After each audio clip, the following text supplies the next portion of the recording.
I have a duck that poops out cash, and I mean a lot of cash. So I must create a sweatshop and get violated by the Diddy bot so I can protect Fluffy. But there's something sinister hidden outside the map. My name is Death is Plenty. Let's get right into it.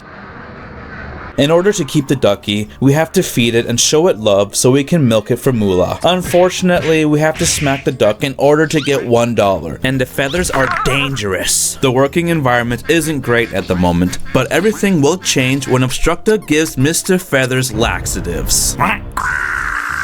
Even though his butthole was on fire, Crackers was making us $100 a minute. The only problem was how many feathers he was shedding due to the stress we were putting him through. So I bought a furnace to burn them in. Wouldn't want OSHA busting down our doors and taking our cash cow.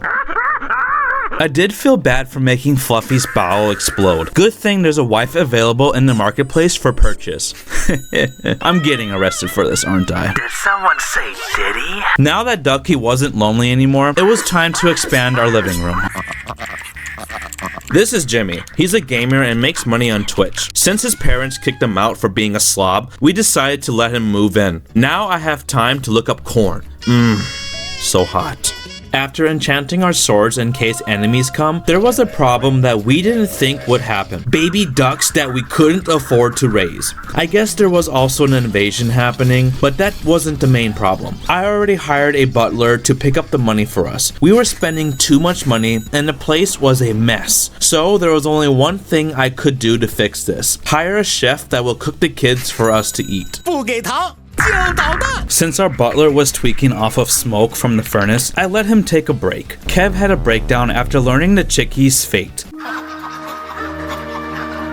So I bought more things for the ducks to distract him while the butcher made us dinner one more time. Everything was looking pretty good. There was a lot for our golden duck to do and we get to make even more money. But everything was getting too crowded and Jimmy brought his unemployed friend to the house. So I sacrificed ice cream to the radio gods and the secret room of the black duck was unlocked. But I didn't care cause there was zombies to fight. Thankfully, Kev defeated the evil duck while I attended the seaweed farm. You shouldn't have told the cops, Gregory.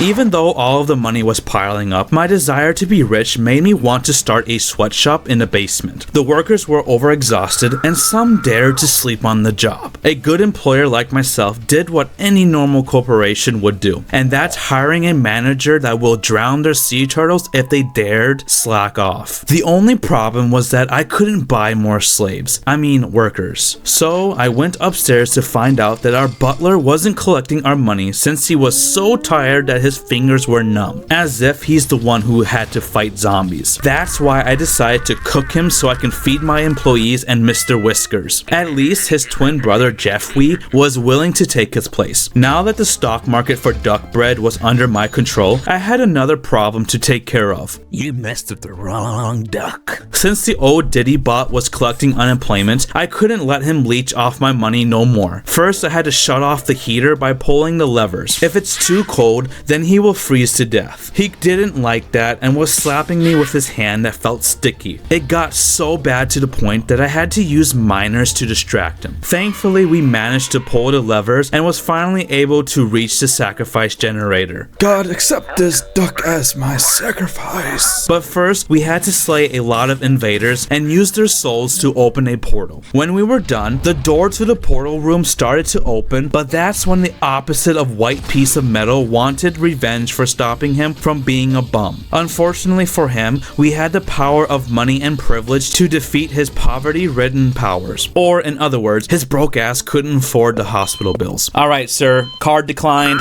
time to put you down. Anyways, I went to the Peeping Tom realm and met the Lord of Cyber Predators, who was complaining about how the gods helped privileged rich people who overseen this simulation, and blah blah blah. I didn't really give a crap. His friends died because of an incident and he was banished by the gods so he wouldn't snitch. So what? There was more moolah to be made, baby. Money talks, and I was wide enough to listen. We're rich, baby! We're rich! So I bought more land where we found a duckweed dealer who wanted us to find a package, which didn't take long for us to find. After a while of using our big brains, we brought it back just for him to pretend he didn't have that grass for our duck to green out with. Damn, this is Oh well, at least the duck god came to visit us. It wanted our money so we can pray for our duck to have bigger poops. Mr. Fluffy also didn't have to poop anymore. It's finally over! Fortunately, we had more laxatives and he was back to normal. While he stunk up the building, I went outside the map for fresh air and saw that God's head on a platform near an empty camp. There was also a store and more houses on the other side. People used to be here but left for some reason. That's when I found another homeless robot wandering around, so I ran away. Then we got ambushed inside before we finally gave enough money to Quacker's god. After becoming millionaires in the most inhumane way possible, our duck was finally able to go outside. We were finally going to have a happy ending until this ugly fuck came. If you like weird games like this, go ahead and watch Insomnia, where the world goes in chaos while I can't sleep. Or you can watch my famous Skeff videos. Have a great day, and I hope to see you in the next video. Later, bitches.